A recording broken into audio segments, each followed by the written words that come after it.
Hello, Westman, and welcome to one more edition of our show, Café Diversity. This show is brought to you by WCGTV and Westman Immigrant Services.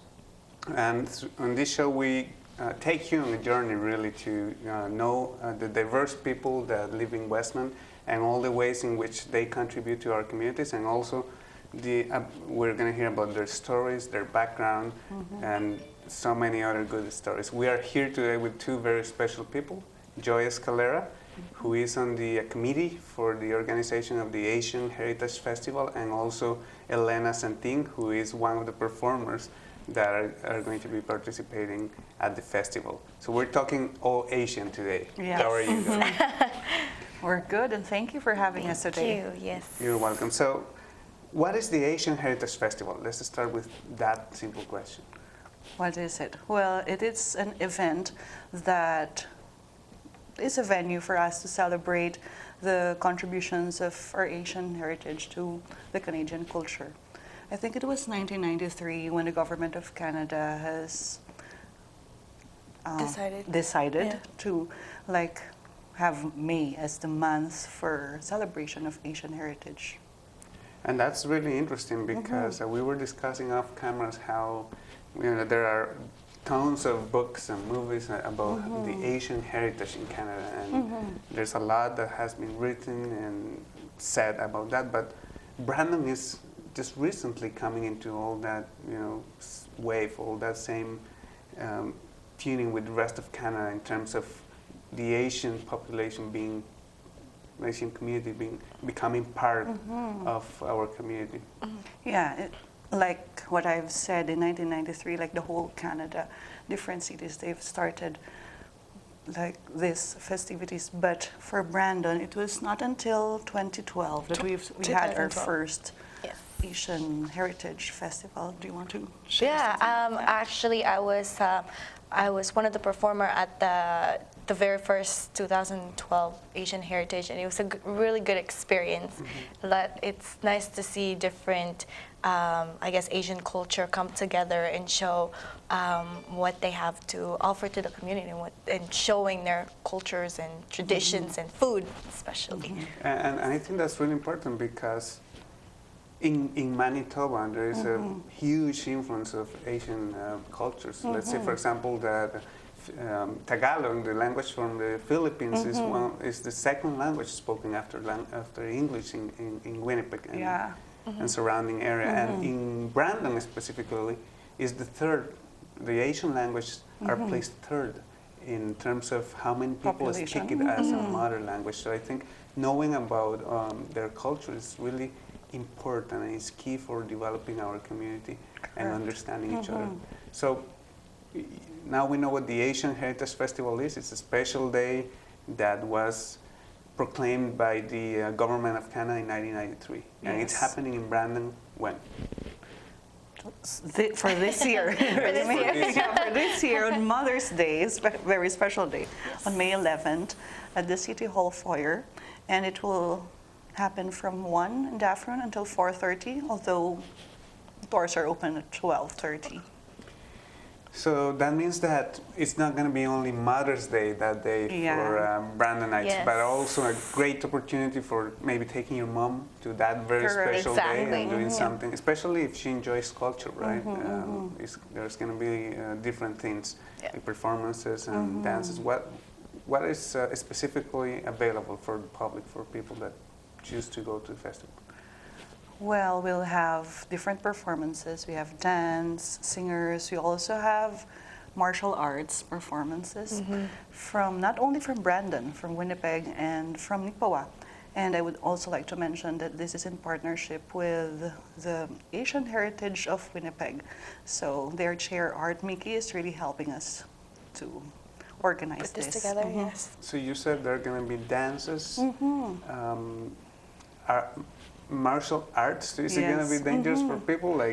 Or I bet it's going to be exciting for sure. It would be exciting. I can. Wow, you can imagine. And of course, there's food. We can't forget. There's going to be also live music you were mentioning before. So how many different, when and this is probably a stereotype, when people think about Asia, all the bigger countries come to mind, like Japan and China. What other countries are going to be represented at this festival?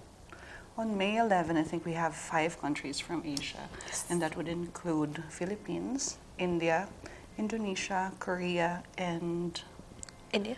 China. China. And China. China. Of course. There So we go. these are all communities that are representing like real cultural groups that live in Brandon. And maybe there are others who are here but not really represented during the festival, but they're welcome. They're welcome to join us. That's it. I bet with all these countries and cultures represented, it's going to be a very colorful day, very special day. Now, you were mentioning food. That's the part I'm interested in. Don't we all?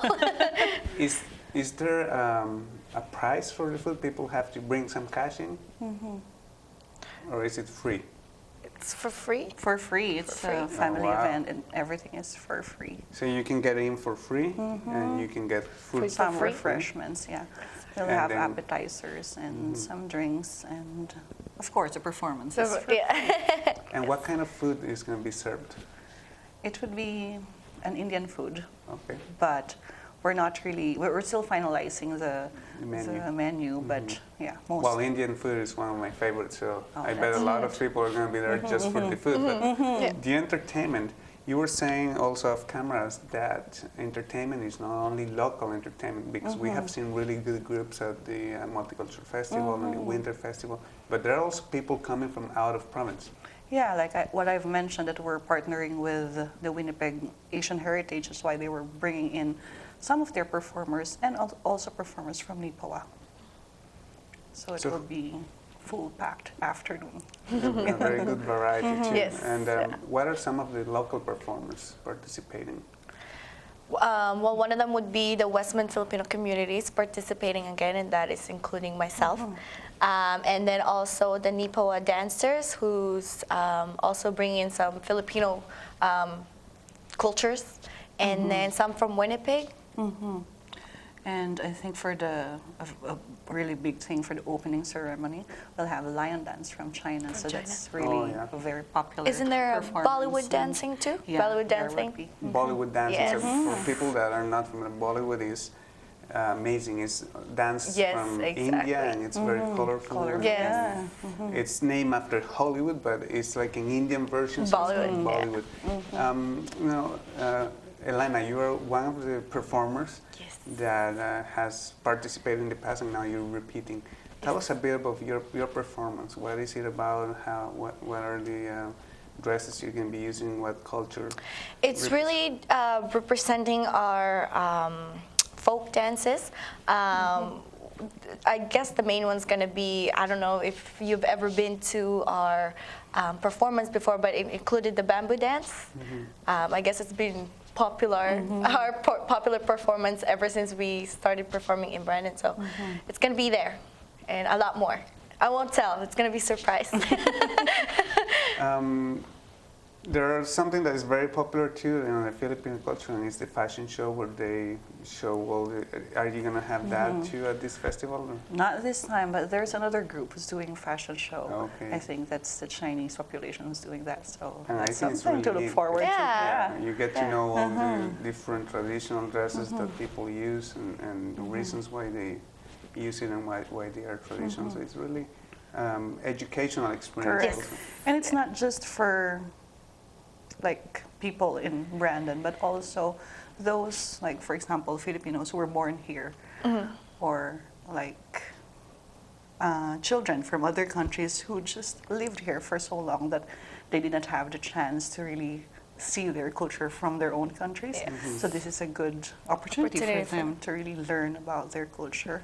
So it's both about sharing, communities' culture, but also teaching the children of those communities Yes. how to keep their Yeah. culture while Correct. Exactly. they grow up in Canada. That's right. It's really important. So you're part of the organizing committee. Yeah, I'm part of the organizing committee, and we have the City of Brandon as a member of the organizing committee, and we also have some community member. Okay, so what a question that comes to mind on every festival is, because this city is full of different cultural festivals, where does the money come from for doing this? Oh, we're so fortunate to have support from different organizations like City of Brandon is one of our funders, BNRC or the Brandon Help Me Neighborhood Renewal Corporation. Yeah, and of course the Winnipeg Asian Heritage is supporting us in terms financially for this occasion. So this is a yearly event, of course. Well, we hope that we can do it annually, Yes. but like last year we weren't able to do it because we did not have enough volunteers to run the festival, but yeah, now we have, so hopefully we'll do it annually. And it's interesting because I heard that on the first edition in 2012, the place was packed. Yeah. It was, yeah. And it was still at the foyer of the City Hall in Brandon, and that means that probably this year is going to be packed too. And if you want to get there and get a seat, Get the there advice early. is to get in time. What time does the doors open? Doors open at 12:30, although performance starts at 1. 1 o'clock. And the food is going to be served also when the doors are open, so people Yeah. want to We get won't there. tell what time the food will be served. For sure, people want to Just- get there early and get a Yes. seat, especially if you're bringing your mom and you're willing to taste the food because it's free and it's until it lasts, right? Yeah. And what time does it end? It ends at 4:30.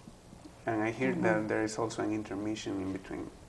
So people don't have to stay for the whole afternoon if they don't want to. Yeah, they can leave, but we would recommend that they stay the whole afternoon. Yes, because the performance just keeps going from 1 till 4:30. We have 13 performers and performers and they would be performing from 1 to 4:30 and there's different. Yeah. So how much rehearsing and preparing for this festival is involved in the performers group, Elena? Wow. Well, we started rehearsing. Well, for Asian Heritage, we actually started a month ago. It didn't have a lot of work involved because we're going to be performing, I guess, the same dance from the Winter Festival, but there will be a new one. But that's something people will have to tune in. But usually we practice about 1 to 2 months prior to the performance. And there are people from different ages involved in the group? Yes, yeah. It ranges from 5 years old to my Secret. age group.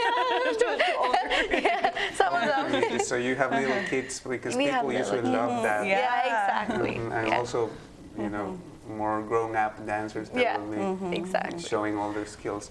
Well, thank you for being here and letting people know about this wonderful festival. I'm sure the place is going to be packed on May 12th again. May This- 11th. May 11th, sorry. That's a Mother's Sunday. Day. Yeah, so it's Mother's Day, it's Sunday, May 11th, and it happens right in Brandon at the City Hall foyer. That's right. It's a very centric location. People can go there walking or by bus. And you're welcome to come. It's a free event. There's going to be free food, performers, and lots of information and culture from our people from Asia. Asia. So thanks for being here today. Thanks Our for pleasure. looking at, watching this show, and of course thanks to WCGTV and Westman Immigrant Services for hosting the show. Thank you very much. My name is you. Jaime Chinchilla. See you next time.